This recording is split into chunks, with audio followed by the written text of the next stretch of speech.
तो शुरुआत करते हैं आज की पहली खबर से, जो कि है ब्राज़ील से। ब्राज़ील के अंदर से बहुत अच्छी खबर आ रही है कि वहाँ के जो प्रेसिडेंट है उन्होंने क्रिप्टो के ऊपर जो बिल था,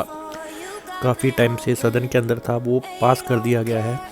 और आने वाले टाइम के अंदर इन्होंने बताया है कि इस बिल को पूरा अच्छे तरीके से पूरे ब्राज़ील के अंदर रेगुलेट किया जा रहा है।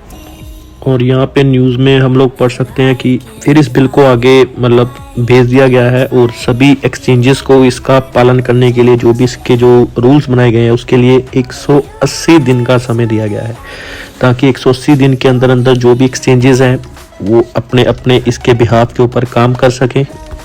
और इसके बाद जो लोगों का रिएक्शन आया है वो काफ़ी पॉजिटिव आया है, क्योंकि आपको पता होगा ब्राज़ील के अंदर जो लोग हैं क्रिप्टो करेंसी के प्रति बहुत ज़्यादा वो पॉजिटिव हैं और बहुत बड़ी क्वांटिटी में लोग वहाँ पे ट्रेडिंग करते हैं, बिटकॉइन होल्ड करते हैं, और सभी ने इस लॉ का बहुत अच्छे तरीके से स्वागत किया है।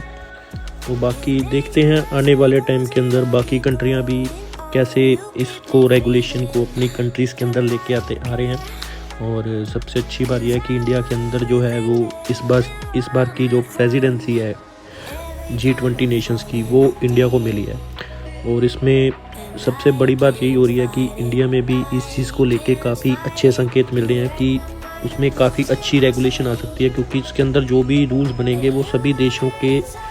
मिलके एक कोलैबोरेशन करके उनका एक डिसीज़न होगा, उसके बाद वो रूल पास किया जाएगा।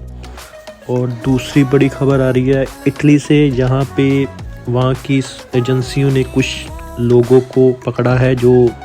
स्कीम्स के अंदर लोगों से फेक अकाउंट बनवा के उनसे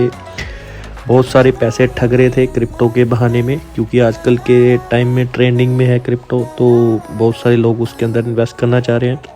तो यहीं पे उन्होंने कुछ लोगों को टारगेट किया है। और यहाँ पे क्रिमिनल्स ने जो है अल्बानिया, जो कि राजधानी है तिराना में, एक कॉल सेंटर का उन्होंने पहले सेटअप किया और वहाँ से फ़ोन और इंटरनेट से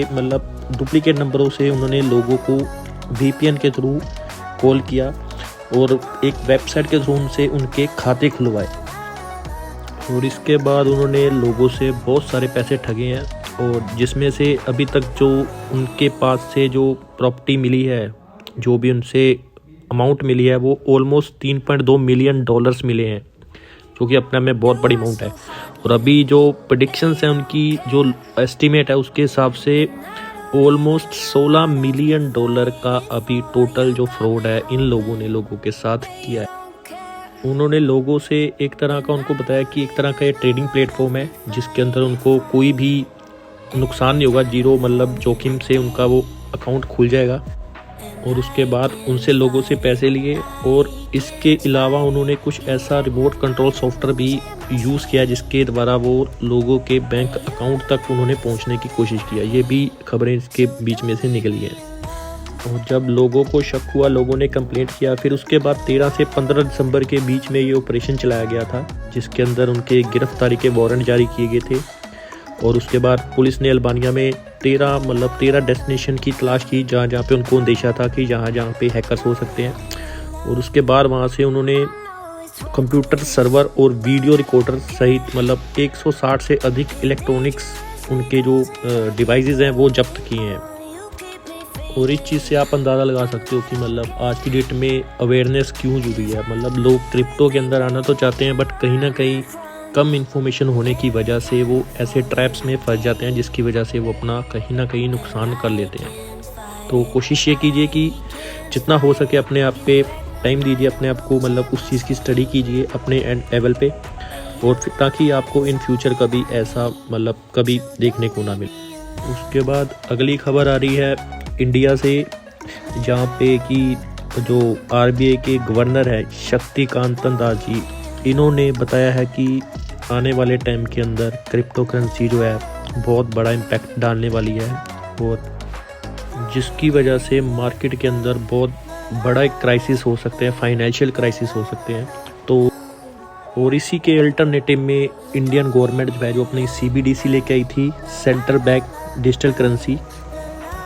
और इसको एज ए पायलट प्रोजेक्ट जो कि होलसेल CBDC थी उसको नवंबर में चलाया गया था, और इसी साल दिसंबर में इसी महीने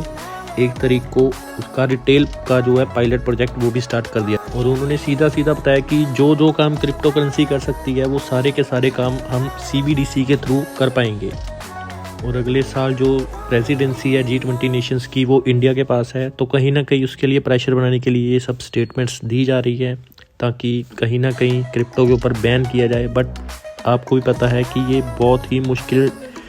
टास्क है,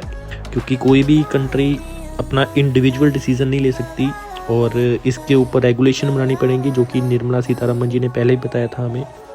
और आने वाले टाइम के अंदर नेक्स्ट ईयर में जो भी इसके ऊपर रेगुलेशन होंगे, बिल पास होगा, उसके लिए हो सकता है कि आने वाले टाइम के अंदर हमें अच्छी न्यूज़ ही मिले। तो आपको क्या लगता है दोस्तों कि ये जो स्टेटमेंट दी गई है हमारे गवर्नर के थ्रू कि इससे एक फाइनेंशियल क्राइसिस हो सकता है या नहीं? प्लीज़ आप अपने कमेंट्स में। तो आज की वीडियो के लिए इतना ही। अगली वीडियो में मिलते हैं कुछ अच्छी इन्फॉर्मेशन के साथ, और तब तक के लिए साथ बनाए रखें, चैनल को सब्सक्राइब कीजिए और प्लीज़ अपने रिव्यूज़ हैं वो कमेंट्स में ज़रूर दीजिए।